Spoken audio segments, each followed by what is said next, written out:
भाई इतने सारे लोगों को शपथ दिलाना, बारी बारी से लोगों को बारी आती है, आते हैं शपथ लेते हैं। जब संसद के सदस्यों का शपथ हो जाता है तब संसद उसी में से एक व्यक्ति को अपना अध्यक्ष चुनती है। अध्यक्ष चुनने के लिए जो है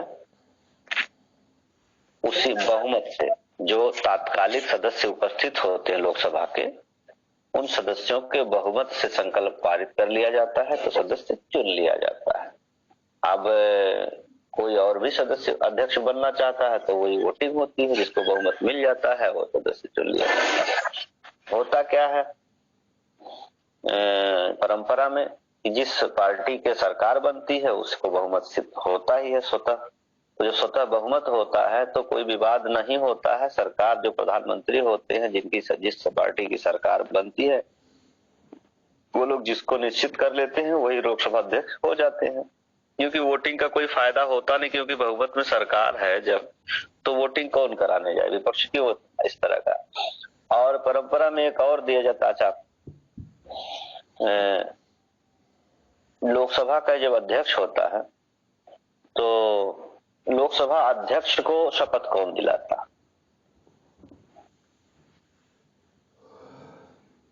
लोकसभा अध्यक्ष का शपथ नहीं होता, वो एक नहीं होता है। हाँ, साधारण सदस्य के रूप में उसका सदस्य शपथ हो गया तो उसको कोई शपथ नहीं दिलाता है। ठीक है। अच्छा, और उसका कार्यकाल जो होता है 5 साल का होता है, और इसी तरह से उपाध्यक्ष भी चुने जाते हैं। ठीक है। और ये उपाध्यक्ष का जो कार्यकाल होता है वो भी 5 साल का होगा। दूसरी बात कि उपाध्यक्ष परंपरा से विपक्ष के सदस्य होता है। ऐसे अध्यक्ष तो सत्ता पक्ष के होते हैं, परंपरा में यह है कि उपाध्यक्ष जो है सत्ता पक्ष विपक्ष का होता है। और इसके साथ साथ इनको हटाया जा सकता है। जिस तरह से बहुमत से इनको चुना जाता है उसी तरह से बहुमत से संकल्प पारित करके इनको हटाया जा सकता है। इसके अलावा ये लोग अपना क्या कर सकते हैं, त्याग पत्र भी दे सकते हैं। अगर लोकसभा अध्यक्ष अपना त्याग पत्र उपाध्यक्ष को दे देता है और उपाध्यक्ष अपना त्याग पत्र अध्यक्ष को देता है। अच्छा, अगर हटाना हो, ठीक है, अगर इनको हटाना हो, कोई संकल्प पारित करना है लोकसभा में, तो कम से कम 14 दिन पहले अध्यक्ष या उपाध्यक्ष जिनको भी हटाना है उनको सूचना देनी पड़ेगी। ये उनकी संबंधित व्यवस्था है। अब यह है कि संसद का अध्यक्ष तो चुन लिया गया, इनको स्पीकर कहते हैं सॉरी संसद नहीं, लोकसभा उन्हें स्पीकर कहते हैं। इनकी कुछ अधिकार और कर्तव्य है। करते क्या क्या, तो करने का मतलब है कि ये क्या करते हैं ये देखना जरूरी है। अच्छा, चलिए इसके संबंधित एक प्रश्न और हम पूछना चाहते हैं कि लोकसभा के पहले अध्यक्ष कौन थे? ये सीधे प्रश्न पूछ देता, बताएंगे? लोकसभा के पहले अध्यक्ष नहीं याद होगा तो मैं बोल दे रहा हूं। जीवी मावलंकर, गणेश वासुदेव मावलंकर लोकसभा के पहले अध्यक्ष थे, स्पीकर ऑफ लोकसभा। ये जीवी मावलंकर ये थे। इस समय लोकसभा अध्यक्ष कौन है?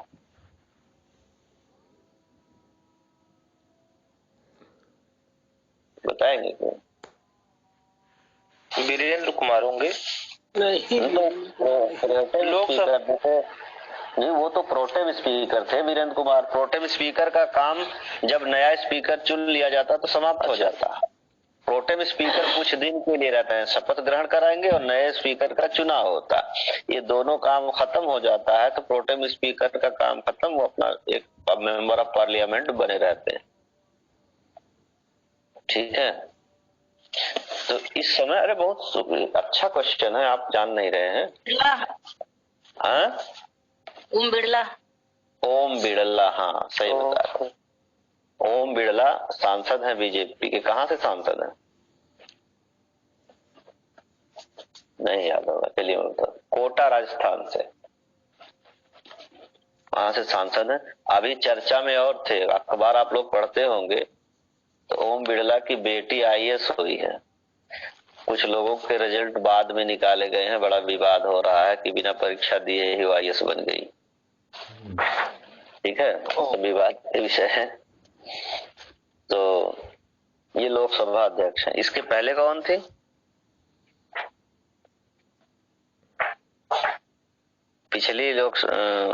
पिछले कार्यकाल में कौन थे? महिला थी, दोनों बार महिला थी। इसके पहले भी महिला थी, उसके पहले भी महिला थी। मीरा कुमार। नहीं, मीरा कुमार इसके पहले थी। इस बीच में, जैसे ओम बिड़ला के पहले लोकसभा स्पीकर मीरा कुमार के पहले थी, वो इंदौर की थी। रमण जी। रमण सीता रमण। नहीं, सुमित्रा महाजन जी, हाँ सुमित्रा महाजन। अच्छा, सुमित्रा महाजन। सुमित्रा महाजन, उसके पहले मीरा कुमार थी। चलिए ठीक है, मीरा कुमार। मीरा कुमार जो हमारे उप प्रधानमंत्री थे, उनकी पुत्री जगजीवन प्रसाद। चलिए, हम अब आते हैं कि लोकसभा के जो अध्यक्ष के जो है अधिकार क्या क्या। जैसे वो पहला काम करता है, बैठक होती है तो उसकी अध्यक्षता करता है। सदन में शांति व्यवस्था बनाए रखना उसका काम है। अगर कोई सदस्य अव्यवस्था पैदा करता है तो उसको वहां से निकाल देता है, उसकी सदस्यता को निलंबित कर सकता है और कार्यवाहियों को तय करता है, सदन को स्थगित कर देता है। व्यवस्था फैलाने पर होता ना कि आज दिन भर के लिए जो है कार्यवाही स्थगित की जाती है या फिर अनिश्चित काल के लिए स्थगित की जाती है। और एक और बात है कि जो काम आप बताते हैं, जैसे कि लोकसभा का अगर संसद का संयुक्त अधिवेशन चल रहा है तो उसकी अध्यक्षता जो है यही करेंगे, लोकसभा अध्यक्ष करेंगे। जब लोकसभा और राज्यसभा दोनों का संयुक्त अधिवेशन होता है, किसी भी विधेयक पे गतिरोध हो जाता है, आगे विधेयक पे प्रक्रिया पे हम बात करेंगे, तो अध्यक्षता यही करते हैं, लोकसभा अध्यक्ष करते हैं। धन विधेयक है कि नहीं है, ये जो है यही निर्णय करते हैं। कोई धन विधेयक है या नहीं है, इसका निर्णय लोकसभा अध्यक्ष ही करते हैं। और इनका काम है कि अगर कोई विधेयक पे चर्चा हो रही है और वोटिंग हो जाती है और वोटिंग में जो है मत बराबर हो जाते हैं तो कास्टिंग वोट जिसको कहते हैं, निर्णायक मत देने के अधिकार इनको है। ये सामान्य परिस्थिति में वोट नहीं देते हैं, लेकिन जब मत बराबर हो जाते हैं तो ये अपना निर्णायक मत का प्रयोग करके, कास्टिंग वोट का प्रयोग करके किसी के पक्ष में फैसला कर सकते हैं। ये इनका काम है। विधायी प्रक्रियाओं विवाद पे जो इनका निर्णय ही अंतिम निर्णय होता है और इनका ही एक निर्णय होता है। असंसदीय शब्द अगर कोई बोला जाता है तो उसे संसद की कार्यवाहियों से निकाल सकते हैं। किसी को बोलने की इजाजत यही देते हैं, जब इजाजत देते हैं तभी कोई बोलता है। आप देखते हैं कभी संसद की कार्यवाही होता है, वो नाम बताते हैं तो कोई व्यक्ति खड़ा होकर बोलने लगता है, बार बार टोकते हैं, बैठ जाइए आपका टाइम ओवर हो गया, तो कहते हैं अरे महोदय 2 मिनट महोदय, मैं अपनी बात खत्म करना चाहता हूँ। तो मतलब उन्हीं की इजाजत से लोग बोलते हैं। और प्रेस प्रतिनिधियों पर नियंत्रण लगाना, जैसे वो लोकसभा अध्यक्ष का ही काम है, वो चाहे तो लोगों को अंदर आने दें, प्रेस प्रतिनिधियों को, दर्शकों को, और नहीं तो वो चाहे तो रोक सकते हैं। और अध्यक्ष ही नहीं, जब अध्यक्ष उपाध्यक्ष अध्यक्ष के आसन पे बैठ के काम करते हैं तो जो अधिकार अध्यक्ष को है वो सारे अधिकार उपाध्यक्ष को भी मिलते हैं। ये यहाँ तक कि कोई और भी अगर कोई काम करता है उसका क्या कहते हैं, वो अध्यक्ष का काम करता है तो उसको भी वही पावर मिलती है। अब कोई और कौन कौन करता है, उसके लिए एक बात है कि लोकसभा के सभापतियों की तालिका बनती है। जैसे मान लीजिए कि अध्यक्ष हो और लोकसभा के जो अध्यक्ष उपाध्यक्ष दोनों नहीं है तो कौन करेगा, तो एक लगभग 10 लोगों की एक पैनल बनता है। अगर आप लोग गौर से देखते होंगे तो आपका अच्छा, मुझे याद नहीं आ रहा है, थम्बी दुरई मेरे ख्याल से अभी भी लोकसभा के उपाध्यक्ष हैं क्या? थम्बी दुरई तो उपाध्यक्ष लोकसभा के थम्बी दुरई थे और अभी भी हैं शायद। अभी भी है। हाँ, अभी भी वही है। अभी भी वही है ना। हाँ, तो अब आपको थम्बी दुरई बैठे मिल जाते हैं। अगर आपको जो स्पीकर आपके वो ओम बिरला नहीं है, तो अगर मान लीजिए दोनों लोग नहीं, किसी वजह से संसद, होता क्या कि जब कभी लंबी प्रक्रिया चलती है सदन में बैठक की, तो आना जाना लगा रहता है, विश्राम करना है किसी को, या किसी और काम से बाहर जलपान के लिए चले गए हैं, तो अच्छा, सदस्य लोग इतने सारे वो भी आते जाते रहते हैं, बहस होती रहती है, जिसका नंबर आता है वो अपना बोलता है। तो अध्यक्ष और उपाध्यक्ष अगर दोनों नहीं है तो एक पैनल बना होता है 10 लोगों का, तो उनमें से किसी को बैठाया जाता है। क्रम बना होता है कि अगर ये चलिए ये बैठ के अध्यक्ष, उसी सदस्यों में से एक पैनल बना होता है, तो वो करते हैं। तो इसलिए कभी कभी आप लोग अगर गौर से देखें, ना अध्यक्ष ना उपाध्यक्ष, कोई और बैठा रहता है, तो और बैठा रहता है तो उनको भी पैनल बनाया गया, तो वो अध्यक्षता कर लेते हैं। अभी पिछले साल एक विवाद आया था, एक महिला थी बीजेपी की, जिनके बारे में कुछ अशिष्ट शब्दों का प्रयोग किया था आजम खान ने, उनको माफी भी मांगनी पड़ी थी, बड़ा विवाद हुआ था। अगर आप लोग वॉच करते होंगे राजनीतिक गतिविधियों को तो पता होगा। वो कोई बीजेपी के अनुसूचित जाति की महिला थी, वो उस पैनल से बैठ करके अध्यक्षता कर रही थी उस समय। चलिए, तो अब ये कार्य है अध्यक्ष के। अब हम बता रहे हैं कि अच्छा हाँ, एक चीज और बता दें कि जो मीरा कुमार थी, ये भारत की प्रथम महिला लोकसभा अध्यक्ष थी। इसके पहले स्पीकर कोई महिला नहीं हुए थे, तो ये भी आप जानिएगा मीरा कुमार के बारे में कि ये भारत की प्रथम महिला स्पीकर थी, और दूसरी थी ये सुमित्रा महाजन। तो पैनल में से मतलब जो चुना जाता है, ये किस आधार पे चुना जाता है? किसको? जिसको चुने, जैसे 10 लोग होते हैं तो 10 लोगों को कोई आधार नहीं होता है, कोई आधार नहीं है, चुन लिया जाता है, पैनल बना दिया जाता है, वो सब आधार पर। राष्ट्रपति वगैरह तो नहीं चुनते इसमें? नहीं, लोग सब नहीं, अध्यक्ष को में से 10 को, जैसे लोकसभा के नियमों के अंतर्गत, ये लोकसभा का नियम बना गया ना, तो उस नियम के अंतर्गत अध्यक्ष चुनते हैं। ये अध्यक्ष की पावर होती है कि अध्यक्ष नहीं रहेंगे तो कैसे अध्यक्ष चुन लेंगे?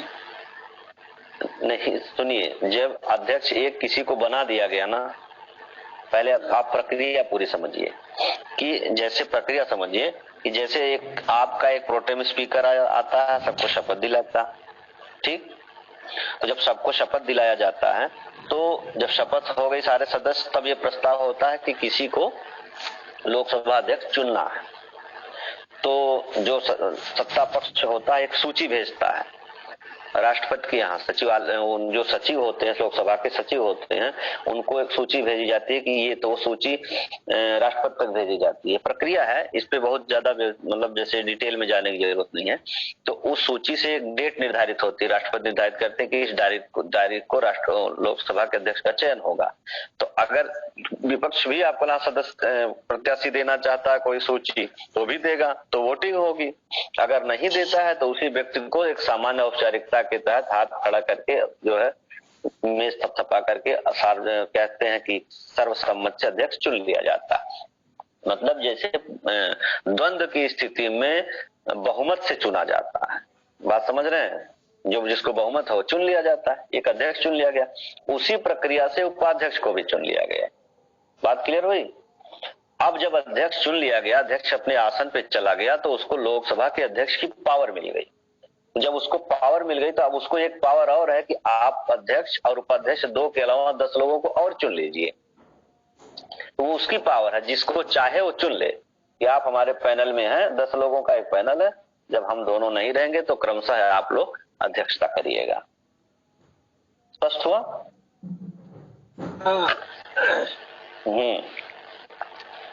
तो इसके लिए कोई विशेष प्रावधान नहीं है, वो उनकी जो है, उनका विशेषाधिकार है लोकसभा अध्यक्ष का कि किसको किसको चुनते हैं वो 10 लोगों को। इसको कहा जाता है कि लोकसभा सभापतियों की तालिका। अच्छा, और क्या बोल रहे थे अभी?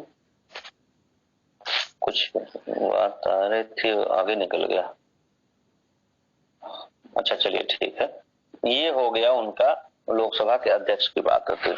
अब लोकसभा का कार्य क्या है कि जैसे लोकसभा करती क्या है, तो लोकसभा के कार्य है कि व्यवस्थापिका पर संबंधित शक्ति जो उसकी है, जैसे वो विधेयक को पारित कर, जैसे कोई भी विधि बनाने के लिए प्रत्येक विधेयक को विधि बनने से पूर्व लोकसभा की स्वीकृति आवश्यक है। यदि राज्यसभा में भी कोई विधेयक रखा जाता है तो उसे लोकसभा में आकर के पारित करना होता है। तो ये इसके साथ विधि बनाने की भी संसद की शक्ति है। और लोकसभा की शक्ति 108 अनुच्छेद 108, देखिए मैं महत्वपूर्ण अनुच्छेदों पे मैं चर्चा करूं। जैसे अनुच्छेद 108 है, तो अनुच्छेद 108 क्या है, संयुक्त अधिवेशन है।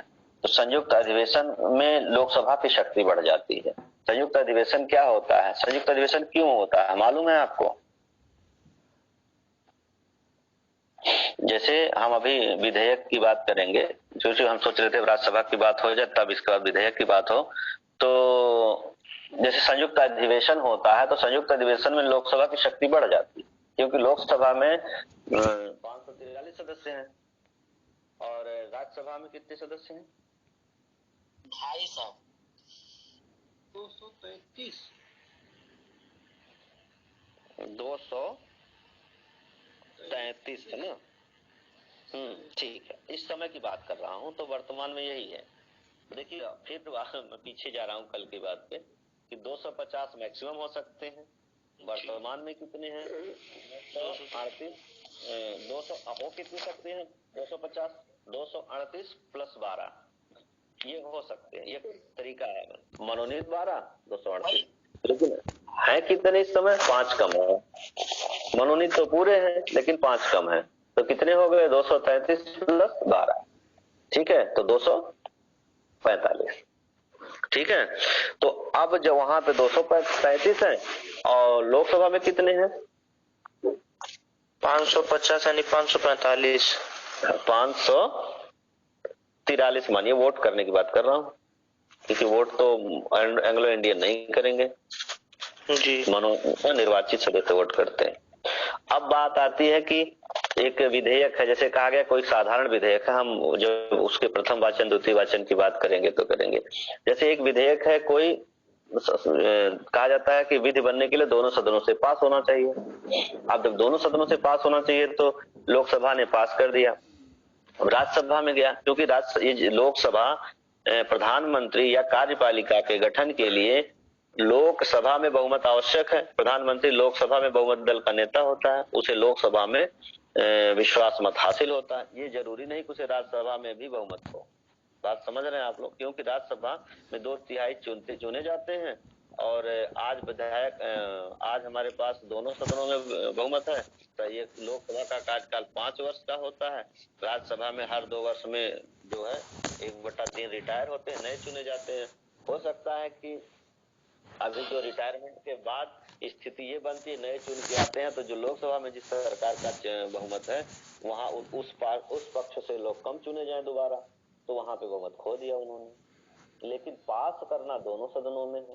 तब क्या होता है कि ऐसी स्थिति में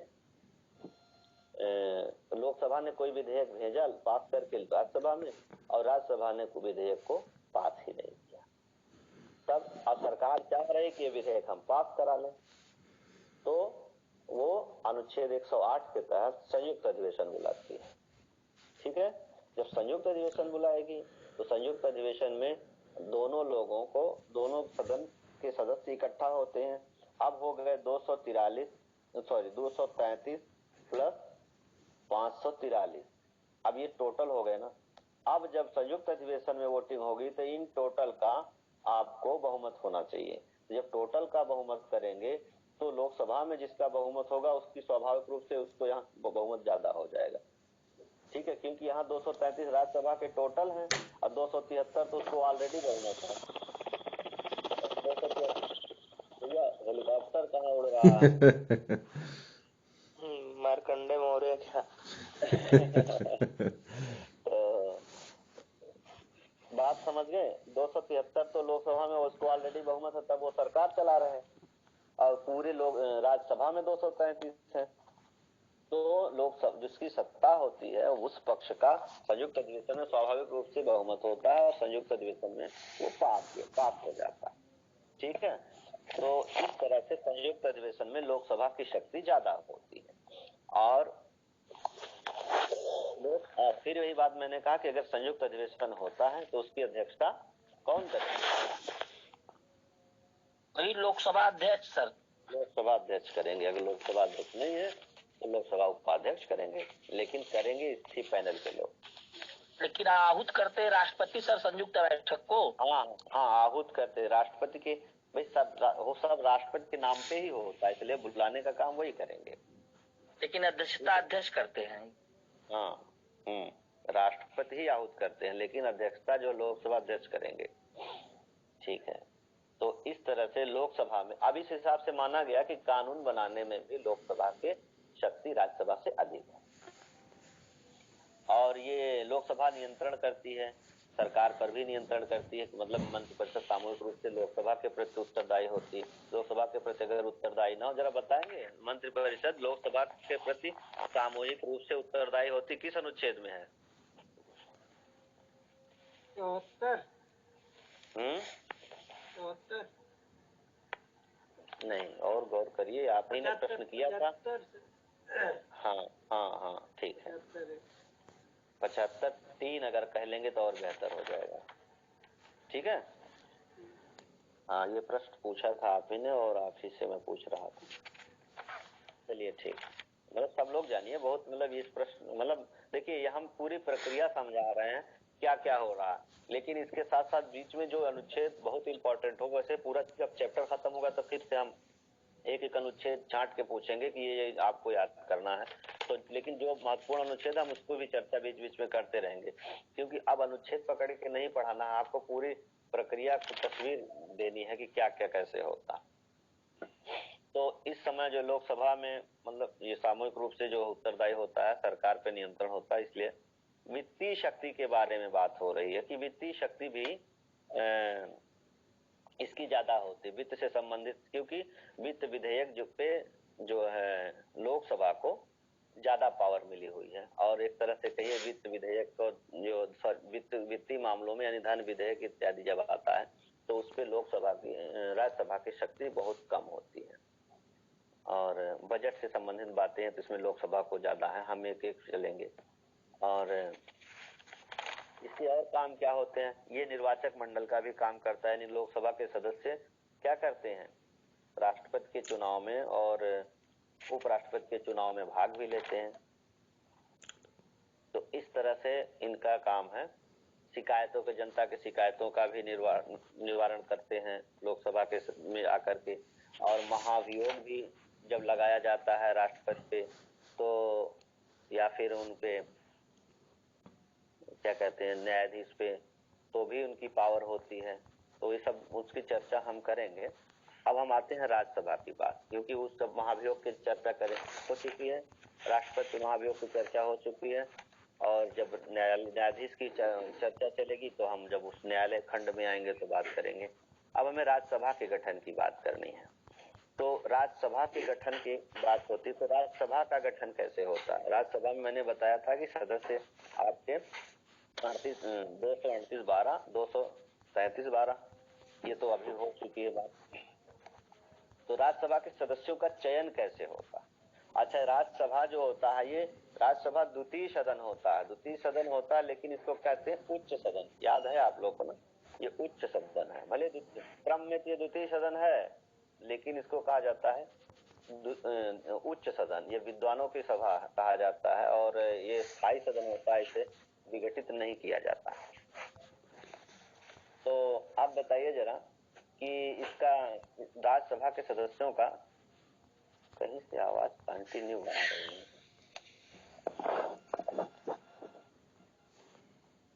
जी सुरेश भैया हैं वो।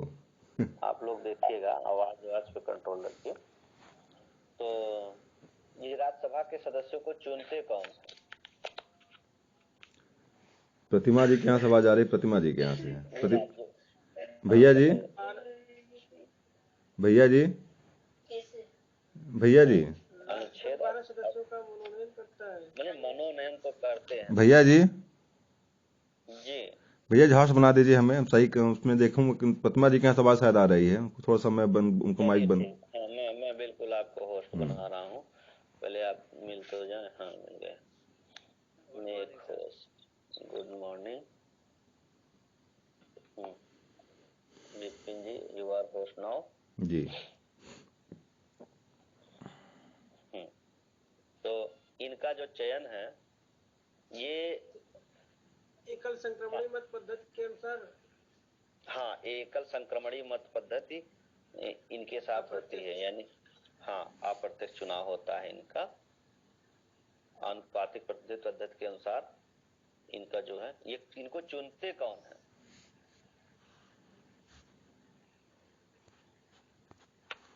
इनको चुनते हैं राज्यों की जो विधानसभा है उनके सदस्य, यानी कि आपके एमएलए चुनते हैं, नॉट एमएलसीज। आपके जो एमएलए होते हैं विधानसभा राज्यों में, विधानसभा के विधायक, निर्वाचित विधायक की बात हो रही, यही चुनते हैं। विधानसभाओं के मनोनीत सदस्य राज्यसभा सदस्यों के चुनाव में भाग नहीं लेते। ठीक है, सर थोड़ा रिपीट कर दीजिए। जैसे सीधी सी बात है कि राज्यसभा के सदस्यों का चुनाव विधानसभा के सदस्य करते हैं, चुने हुए सदस्य। ठीक,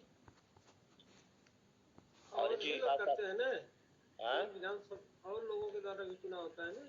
और कौन? जैसे स्नातकों नहीं, विधान परिषद में नहीं, आप विधान परिषद में चले गए, हम जब राज्यों के विधानमंडल की बात करेंगे तब वहाँ विधान परिषद की बात करेंगे। ठीक है, इसको वहीं रहने दीजिए अभी। राज्य का जो विधानमंडल जब आएगा तो विधानसभा और विधान परिषद की बात आती है, तब हम वहाँ बताएंगे विधान परिषद कहाँ है। मैंने तो बता ही चुका हूँ कहाँ कहाँ विधान परिषद है, कहाँ नहीं, बाकी जगह नहीं। जिनको याद होगा फिर हम चर्चा कर लेंगे, और जिनको जरूरत होगी फिर आप प्रश्न करिएगा, बता देंगे। ये हम बता चुके हैं, फिर हम सोच रहे हैं वहीं उसी समय बताएंगे। तो विधान परिषद के समय में वो 1/6 1/, जी हाँ बताइए।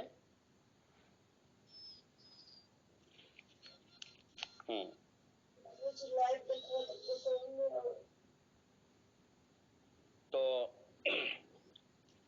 विधान परिषद के राज्यसभा के सदस्यों का चयन जो है, चुनाव करते हैं ये विधानसभा के सदस्य, निर्वाचित सदस्य। इसके साथ साथ जो है संघीय क्षेत्रों के, संघ के विभिन्न राज्यों और संघीय क्षेत्रों के विधानसभाओं से होता है। एक प्रक्रिया थी कुछ मतलब पहले, कि संसद ये निर्धारित मतलब कर देते हैं कि किस तरह से वोट किया। जैसे राज्य संघ शासित क्षेत्र जहाँ पे विधानसभा नहीं है, वहां के लोग भी राज्यसभा के सदस्यों का चयन कर सकते हैं, बशर्ते ये निर्धारित कर दिया जाए कि संसद द्वारा विधि विहित करके चुन सकते हैं। संसद कोई विधि बनना है उसके अनुसार। देखिए फिर से देखिए, ये थोड़ा सा कंफ्यूजन का मामला है, इसलिए मैं फिर कर रहा हूँ कि जैसे मान लीजिए कहीं पे विधानसभा नहीं है, तो क्या वहां के लोग कैसे अपना प्रतिनिधि राज्यसभा में चुनेंगे? तो उसमें ये कहा विधान था कि संसद जो है विधि द्वारा कोई ऐसा कानून बना दे कि जिसके अनुसार संघ शासित क्षेत्रों के लोग भी अपना प्रतिनिधि राज्यसभा में भेजें। तो कोई अलग से विधि अब बनी नहीं, क्योंकि उसके पहले चुनते थे विधि के द्वारा। पुडुचेरी और दिल्ली के लोग संसद जो विधि निर्धारित करती थी उसके अनुसार अपना प्रतिनिधि चुनते थे। लेकिन अब जबकि वहां विधानसभा हो गई है, तो सीधे सीधे बात है कि दिल्ली और जो है पुडुचेरी के लिए भी राज्यसभा में सीट आवंटित कर दी गई है। वहां के विधायक राज्यसभा के सदस्य अपना चुन लेते हैं। जी बताएं सर, ये जो केंद्र शासित प्रदेश होते हैं किस आधार पे चुने जाते हैं, एक बार कंफर्म कर दीजिए सर। नहीं, क्या केंद्र शासित प्रदेश किस आधार पे चुने जाते हैं मतलब? सर उससे केंद्र शासित क्यों माना जाता है? अच्छा हाँ, केंद्र शासित क्यों माना जाता है, चलिए कोई बताइए। पहले मैंने थोड़ा सा चर्चा किया था इस पे, अगर उधर से कोई प्रश्न का उत्तर दीजिए कि केंद्र शासित क्यों कहा जाता है।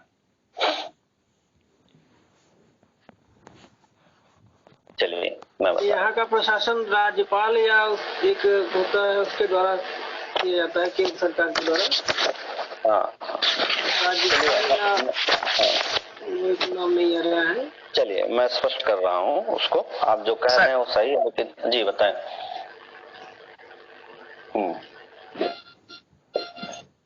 कोई कुछ बोल रहे हैं, बोलिए। प्रशासक बोलते हैं। भारत सरकार सर वहाँ प्रशासक नियुक्त करती है।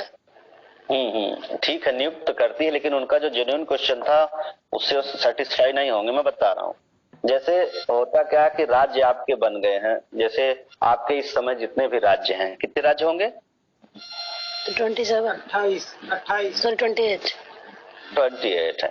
अब 28 स्टेट्स हैं जहां पे विधानसभा का गठन किया गया। अभी हम दिल्ली, पुदुचेरी को, जम्मू कश्मीर को हटा दे रहे हैं। अब मामला ये कि जो बड़े राज्य हैं जहां पे विधानसभा का गठन हुआ है, जैसे एक आपको हम पूरे भूमिका में लेके जाते हैं, तो भूमिका में ये लेके जा रहे हैं कि जैसे जब ब्रिटिश रूल चल रहा था तो उस समय धीरे धीरे संवैधानिक विकास पे मैंने पढ़ाया था कि किस तरह से संवैधानिक विकास हुआ, किस तरह से विधान परिषद बनने लगी, किस तरह से वो पहले गवर्नर जनरल की कार्यकारिणी परिषद थी। हम फिर दोबारा पढ़ाएंगे जब हम इस बात को कवर कर लेंगे। ये स्वतंत्रता आंदोलन जब पढ़ा रहे हैं ना, स्वतंत्रता आंदोलन में जब हम पूरा कर लेंगे तो एक बार संवैधानिक विकास फिर पढ़ाएंगे उस पर, तो फिर से जो लोग नहीं पढ़ पाए पढ़ेंगे। तो जब याद होगा कि राज्यों में विधानसभाओं का चुनाव 1900 कब हुआ था? 37 में। 37 में विधानसभाएं चुनी गई थी। तो अब याद रखिए कि जो जो विधानसभाएं थी उनको बरकरार रखा गया, और जो बड़े स्टेट्स फिर शामिल किए गए भारतीय संघ में, उनमें विधानसभाएं थी, उनको विधानसभा मान लिया गया। कुछ ऐसे छोटे छोटे स्टेट्स थे, ध्यान दीजिएगा, कुछ ऐसे छोटे छोटे स्टेट थे जो रियासतें थी जिनको शामिल किया गया अपने संघ में। तो जहां बड़ा राज्य बनाने की, विधानसभा का गठन करने की तत्काल व्यवस्था नहीं हो पाई, उन राज्यों को सीधे राष्ट्रपति के द्वारा शासित किया जाए।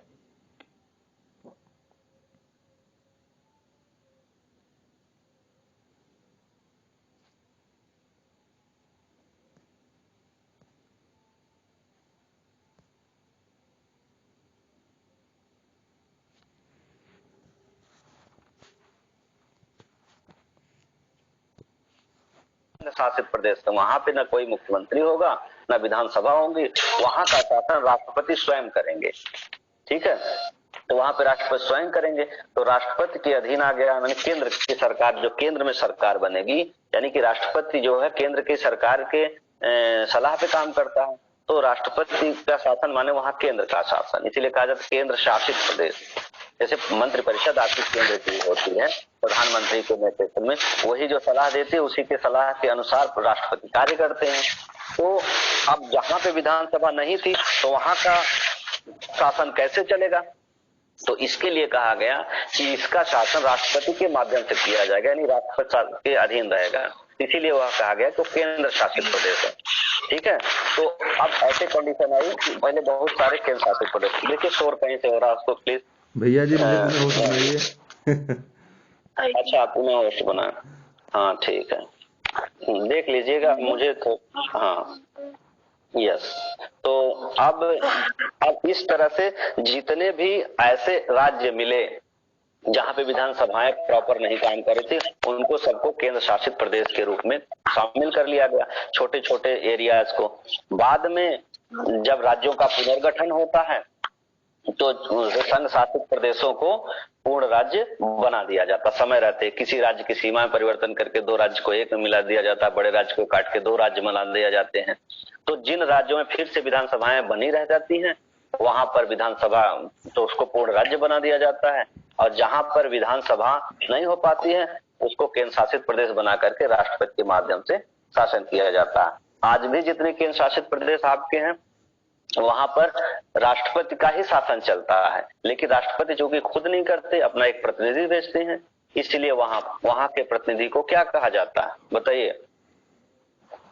वहां पर जो प्रतिनिधि रहते हैं राष्ट्रपति के, उनको क्या कहा जाए? हाँ देखिए, उपराज्यपति। हाँ देखिए, दो बात है। जैसे राष्ट्रपति का ही, राज्यों में जो राज्यपाल होते हैं उनको भी वो भी राष्ट्रपति के ही प्रतिनिधि होते हैं। ठीक है। राज्यों के जो राज्यपाल होते हैं वो राष्ट्रपति के प्रतिनिधि होते हैं। राज्यपाल का देखिए वोटिंग से चुनाव नहीं होता, आप लोग जान रहे हैं। राज्यपाल बनने के लिए क्या, हाँ, राज्यपाल का चुनाव नहीं होता। राज्यपाल सर नियुक्त होते हैं। नियुक्त कौन करते हैं? राष्ट्रपति। हाँ, राष्ट्रपति नियुक्त करते हैं। अच्छा, वास्तव में सत्ता पक्ष के लोग जो जिनकी सरकार रहती है केंद्र में, वही मंत्रिपरिषद से जो सलाह चली जाती है उन्हीं को राष्ट्रपति नियुक्त कर देते हैं। ठीक है। आज की परंपरा यह है कि अपनी पार्टी के जो वरिष्ठ नेता हो, जिनको रास्ते से हटाना हो और खुश भी करना, उनको राष्ट्रपति राज्यपाल बना दीजिए, राज्यपाल बना देते हैं। जिनको वरिष्ठ लोग चुप न होते हो और हाँ, वरिष्ठ लोग राज्यपाल सब जगह जगह बना देते हैं। शासन करने की इच्छा न समाप्त हुई हो और रास्ते से हटा करके नए लोगों को लाना होता है, तो चलिए इनको राज्यपाल बना दीजिए कहीं का। चलिए ठीक। अब मैं ये कह रहा था कि तो राज्यपाल, राष्ट्रपति जो पूर्ण राज्य हैं, वहां जब राष्ट्रपति अपना प्रतिनिधि भेजता है तो उसका नाम होता है राज्यपाल, गवर्नर। ठीक है। और केंद्र शासित प्रदेशों में जब अपना शासन करने के लिए प्रतिनिधि भेजते हैं राष्ट्रपति, तो उनको कहा जाता है उपराज्यपाल, जिनको बोला जाता है एलजी, लेफ्टिनेंट गवर्नर, है ना, एलजी बोला जाता है। अब दिल्ली के एलजी के बारे में बहुत सुना होगा, नजीब जंग थे एक बार, उनसे बड़ी जंग हो रही थी केजरीवाल से। ठीक है। क्योंकि दिल्ली पूर्ण राज्य नहीं था तो कोई भी कानून एलजी के सहमति के बिना नहीं होता था, कोई भी कार्य। इस पे मैंने चर्चा किया हुआ था। तो आपको एक जानकारी दें कि दिल्ली, पुदुचेरी, अंडमान निकोबार, जम्मू कश्मीर और लद्दाख में उपराज्यपाल होते हैं। चंडीगढ़ का जो भेजा जाता है उसको मुख्य आयुक्त बोलते हैं। दादरा नगर हवेली, दमन द्वीप, लक्षद्वीप, अब तो दादरा नगर हवेली दमन द्वीप एक हो गया, और लक्षद्वीप में प्रशासक बोला जाता है। जो है सब वही बोलचाल में आप उनके उपराज्यपाल ही बोल सकते हैं, राज्यपाल बोल सकते हैं, लेकिन जो नाम बताया जाता है उनको ये है कि एलजी बोला जाता है, आयुक्त बोला जाता है, प्रशासक बोला जाता है। तो ये हुआ केंद्र शासित प्रदेश का शासन। और ये जरूरी नहीं कि जो आज केंद्र शासित प्रदेश हमेशा रहेगा। जब सरकार चाहे जो वहां तो विधानसभाओं का गठन करके वहां विधानसभा स्थापित कर दे। और 2-3 ऐसे राज्य हैं आपके यहाँ जो केंद्र शासित भी है और वहां पे विधानसभा भी है, लेकिन वहां की विधानसभा जो है वो कार्य करने के लिए है। पूर्ण राज्य ना होने की वजह से विधानसभा के विधेयक पारित होने के बाद विधानसभा के हर बात मानने के लिए वहां का जो एलजी होता है बाध्य नहीं होता। हमारे यहाँ तो बाध्य है। राज्यपाल को अगर कोई विधेयक पारित करके भेज दिया गया तो राज्यपाल मान लेगा, लेकिन जो केंद्र शासित प्रदेश है वहां पे जरूरी नहीं है कि राज्यपाल माने, वो चाहे तो न भी माने, तो फिर विधानसभा की शक्ति कम होती है वहां। यानी वहां का मुख्यमंत्री इतना पावरफुल नहीं होता जितना अन्य प्रदेशों का मुख्यमंत्री पावरफुल होता। ठीक है। लेकिन सामान्य प्रशासन को बेहतर बनाने के लिए विधानसभाओं का गठन किया गया। अब बात हम कर रहे थे कि जब राष्ट्रपति केंद्र चाहे तो अन्य जगह पे विधानसभाओं का व्यवस्था कर सकता है। अच्छा, चलिए ये क्लियर हुआ कि नहीं केंद्र शासित वाला? तो फिर हम अगले आप आज चैनल पे आए, बोलिए सर। इसमें थोड़ा बता दीजिए सर, जो राष्ट्र अपना प्रतिनिधित्व करने के लिए दूसरे राज्य में केंद्र शासित प्रदेश में भेजते हैं, तो उनको लेफ्टिनेंट गवर्नर या उपराज्यपाल कहते हैं। सर इन्हीं को सर उच्चायुक्त कहीं बोलते हैं? ना, उच्चायुक्त दूसरे विदेशों में होते हैं। ये सवाल एक और आप नहीं, देखिए उच्चायुक्त बिल्कुल नहीं बोलते हैं। ये आप जानिए, मैंने फिर से आप सीधे सवाल का जवाब मैं आपको बता रहा हूँ। उच्चायुक्त के बारे में भी चर्चा कर दूंगा, आप प्रश्न आ गया तो। मैं ये बोल रहा था कि जैसे अगर कोई प्रदेश है जो पूर्ण राज्य है, जहां के मुख्यमंत्री हैं, विधानसभा भी है, तो पूर्ण राज्य है। जैसे आप सोच लीजिए कि दिल्ली, पुदुचेरी और जम्मू कश्मीर आज की स्थिति में विधानसभा होते हुए पूर्ण राज्य नहीं, केंद्र शासित प्रदेश है। तो केंद्र शासित प्रदेशों की पावर अलग है कि इन तीनों को छोड़ करके जहां पे विधानसभाएं हैं, जहां पे मुख्यमंत्री पूर्ण पावरफुल हैं, वहां पे राज्यपाल होते हैं। वहां पे जो अपना प्रतिनिधि भेजेंगे केंद्र से, उनको राज्यपाल यानी गवर्नर कहा जाता है। और बाकी केंद्र शासित प्रदेशों में चाहे विधानसभा हो या ना हो, जहां भेजते हैं वहां उपराज्यपाल कहा जाता है। ठीक है, वहां का राज्यपाल नहीं, इसलिए नहीं कहा जाएगा कि जब वो राज्य ही नहीं है तो राज्यपाल कैसे, ठीक है ना। तो चूंकि वो पूर्ण राज्य नहीं होते हैं, इसके साथ मैंने बताया कि चंडीगढ़ के जो प्रशासक जो भेजे जाते हैं प्रतिनिधि, उनको आयुक्त कहा जाता है, मुख्य आयुक्त कहा जाता है। दादरा नगर हवेली, दमन द्वीप और लक्षद्वीप को में क्या कहा जाते हैं, प्रशासक कहा जाता है।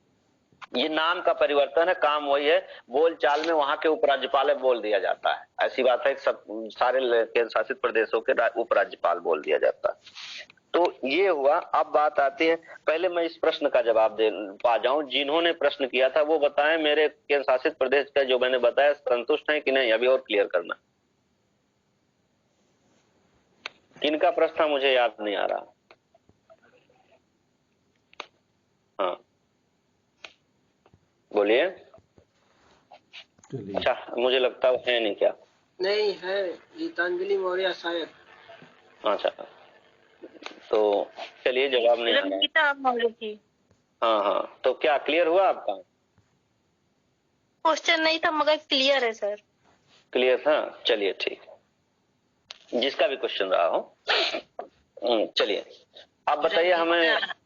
हाँ, जो भी रहा, मैं उससे देखा नहीं किसका प्रश्न था, तो प्रश्न आना चाहिए सबको क्लियर, सबका डाउट क्लियर हो जाए। अब उच्चायुक्त ज्यादा बोला, तो ओम नारायण जरा बताइए उच्चायुक्त क्या होता? राष्ट्रमंडल देशों में जो होते हैं राजदूत की भूमिका जो निभाते हैं, उनको उच्चायुक्त कहा जाता है, और जगह पे राजदूत। ये राष्ट्रमंडल क्या? राष्ट्रमंडल जो पहले ब्रिटेन के उपनिवेश देश थे, सारे देशों को मतलब राष्ट्रमंडल कहा जाता है। राष्ट्रमंडल देश ये पहले कभी ब्रिटेन के अधीन थे। सही, चलिए थोड़ा सा और मैं क्लियर कर दूं, बात एकदम सही है। जैसे जब ब्रिटेन का उपनिवेश पूरी दुनिया में था, कहा जाता था कि ब्रिटेन का जो है सूरज अस्त नहीं होता, ऐसे साम्राज्य ब्रिटेन का है। तो पूरी दुनिया में बहुत सारे ऐसे देश थे जहां पे उनका अपना उपनिवेश था, शासन था। तो जब वो धीरे धीरे वो देश स्वतंत्र होते गए तो उनकी अपनी सत्ता होती गई, लेकिन इसके बाद भी उनका एक यूनियन बना कि राष्ट्रमंडल का सदस्य जो ब्रिटेन के जो राजा रानी होते हैं, क्राउन, उसके अधीन रहेंगे। मतलब एक औपचारिक रूप से माना जाएगा कि हाँ हम उनके, ये हमारे बॉस हैं, लेकिन आप स्वतंत्र रूप से वहां पे काम करेंगे अपना संप्रभु। तो राष्ट्रमंडल का देश बताया कि राष्ट्रमंडल, तो वो सारे लोगों को एक समूह बनाया गया, उसका कहा गया कॉमनवेल्थ, राष्ट्रमंडल समूह। तो भारत के लिए जब बात आई कि क्या भारत राष्ट्रमंडल में शामिल होगा कि नहीं शामिल होगा, तो भारत ने कहा कि हम राष्ट्रमंडल में शामिल होंगे एक सदस्य के रूप में। जो उसका राष्ट्रमंडल की भूमिका होती है कि मतलब जो आर्थिक, सामाजिक या राजनीतिक गतिविधियों को एक दूसरे का सहयोग करने के लिए और विचार व्यक्त करने के लिए, तो ठीक है। लेकिन हम पूर्ण, जैसे हमारी उद्देशिका में क्या लिखा, संपूर्ण प्रभुत्व संपन्न लोकतंत्रात्मक गणराज्य। तो हम किसी शासन को अपना बॉस नहीं मानेंगे, किसी दूसरे देश के राष्ट्राध्यक्ष को। हम पूर्ण प्रभुत्व संपन्न रहेंगे इस दायरे में, मतलब इस हमारे जो है कहते हैं कि एकता और अखंडता और प्रभुत्व में कोई कमी ना आए, इसके अलावा हम राष्ट्रमंडल में शामिल हो सकते हैं। तो भारत इस शर्त के साथ शामिल है कि हम राष्ट्रमंडल में हैं, लेकिन हम पूर्ण प्रभुत्व संपन्न लोकतांत्रिक गणराज्य है। तो अब हुआ कि जैसे कॉमनवेल्थ, अब जाते उच्चायुक्त, तो जैसे जब एक देश दूसरे देश में अपना दूतावास स्थापित करता है कि हम क्या किससे बात करेंगे, जैसे हमारा या अमेरिका से हमें बात करनी है कोई, तो हम जा करके डायरेक्ट जो है एक राष्ट्रपति दूसरे राष्ट्रपति को नहीं बात करेगा ना हर मसले पे। तो उसके लिए अमेरिका अपना दूतावास भारत में शामिल किया, स्थापित किया, और हमने अमेरिका में अपना एक दूतावास स्थापित किया। तो अब हम अपने यहाँ हमने अमेरिका में राजदूत रख दिया और अमेरिका ने हमारे यहाँ राजदूत रख दिया। तो हम अपने राजदूतों के माध्यम से सरकारों से बातचीत करते हैं, समझौते करते हैं, राय मशविरा करते हैं, आपत्ति जाहिर करते हैं, खुशी जाहिर करते हैं, जो भी करना होता है। तो अब अमेरिका में जो हमने भवन स्थापित किया उसको कहा जाएगा दूतावास, ठीक, क्योंकि वो राष्ट्रमंडल का सदस्य अमेरिका नहीं है। और अमेरिका ने हमारे यहाँ स्थापित किया तो उसका दूतावास। और उसका जो दूतावास का हेड है उसको हम कहेंगे एम्बेसडर। क्या कहेंगे? एम्बेसडर कहेंगे, राजदूत। ठीक। और अगर हमने जो है ब्रिटेन में शामिल कर लिया या फिर पाकिस्तान जैसे राष्ट्रमंडल का सदस्य, हम भी राष्ट्रमंडल के सदस्य हैं, तो अगर हमने पाकिस्तान में शामिल कर लिया तो पाकिस्तान में उस भवन को दूतावास ना करके कहा जाएगा उच्चायोग। कहा जाएगा उच्चायोग, हाई कमीशन। ठीक है। और वहां का जो मुखिया होगा उसको हम कहेंगे हाई कमिश्नर, उच्चायुक्त। तो बस यही अंतर है कि अगर राष्ट्रमंडल के सदस्यों के यहाँ हम शामिल आयोग स्थापित करते हैं तो उसको हम उच्चायुक्त कहेंगे और उच्चायोग कहेंगे। गैर राष्ट्रमंडल देशों में अगर हम अपने राजदूत को भेजते हैं, दूतावास स्थापित करते हैं, तो उसको सीधे सीधे अम्बेसडर और अम्बेसी कहते हैं। उच्चायोग दूतावास को अम्बेसी कहते हैं और वहां का जो हेड होता है उसको अम्बेसडर कहते हैं। क्लियर हुआ अजीत? हेलो जी भैया क्लियर। हेलो। हाँ सर क्लियर हुआ, लेकिन सर राष्ट्रमंडल वाला सर बता दीजिए एक बार फिर, राष्ट्रमंडल वाला मैटर ये तो क्लियर कर दीजिए। हाँ, राष्ट्रमंडल का मतलब है कि जैसे ब्रिटेन, चलिए जैसे मैंने कहा कि 100 देशों पे ब्रिटेन का कब्जा था। ठीक। तो जब ब्रिटेन का कब्जा हुआ तो ब्रिटेन ने उनको आजाद कर दिया। चलिए आपको मान लिया कि एक अफ्रीका का कोई देश है, केनिया भी आजाद हो गया। केनिया को आजादी मिल गई और उसने कहा, लेकिन उसने कहा कि हम जो है आप आजाद हैं और राष्ट्रमंडल के सदस्य बने रहिए। मतलब उन्होंने एक राष्ट्रमंडल की जो अवधारणा विकसित किया कि ये ब्रिटेन की जो महारानी थी, मान लीजिए उस समय, तो महारानी के अधीन ही आप रहेंगे। क्या जैसे हम सब काम आप करेंगे लेकिन हम महारानी को मानेंगे कि हाँ हम रानी, ये महारानी के नाम पे शासन कर रहे हैं। ठीक है, शासन आपका चलेगा। तो चलिए ब्रिटेन के राजा या रानी, बेनी इसी महीने राजा रानी बदलते रहते, तो क्राउन, ताज, वहां का जो ताज है उसके अधीन हम हैं। हम उसका जैसे कहते हैं ना प्रभुत्व स्वीकार करते हुए हम अपने यहाँ स्वतंत्र राज्य स्थापित है हमारा, हम यहाँ पे लोकतंत्र विकसित है, हम यहाँ पे चुनाव कराएंगे, अपना प्रतिनिधि चुनेंगे, शासन करेंगे, यहीं के लोग रहेंगे। लेकिन एक प्रभुत्व प्रतीक रूप में हम राष्ट्रमंडल के सदस्य बने, प्रतीक रूप में हम उनको अपना कहते हैं कि सुप्रीम पावर मानते हैं। तो बहुत लोगों ने माना, तो उसी शर्त पे राष्ट्रमंडल का अवधारणा विकसित होती है। और जहां जहां पे जब ब्रिटेन ने अपना उपनिवेश छोड़ा, वहां के लोगों को स्वतंत्र किया, तो उनको राष्ट्रमंडल का सदस्य बनने के लिए कहा कि चलिए आप राष्ट्रमंडल का सदस्य बनिए।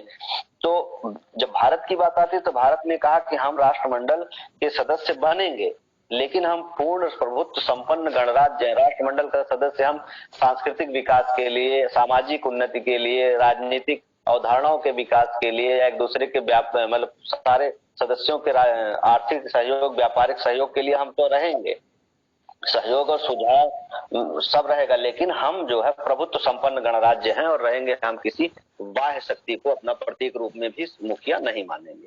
बात समझ रहे हैं? तो भारत इस शर्त के साथ शामिल है। तो ये है राष्ट्रमंडल की अवधारणा। सीधे सीधे ब्रिटिश के उपनिवेश जहां जहां थे उन सारे देशों का एक संगठन है जो राष्ट्रमंडल के नाम से जाना जाता है। ठीक है जी। हाँ।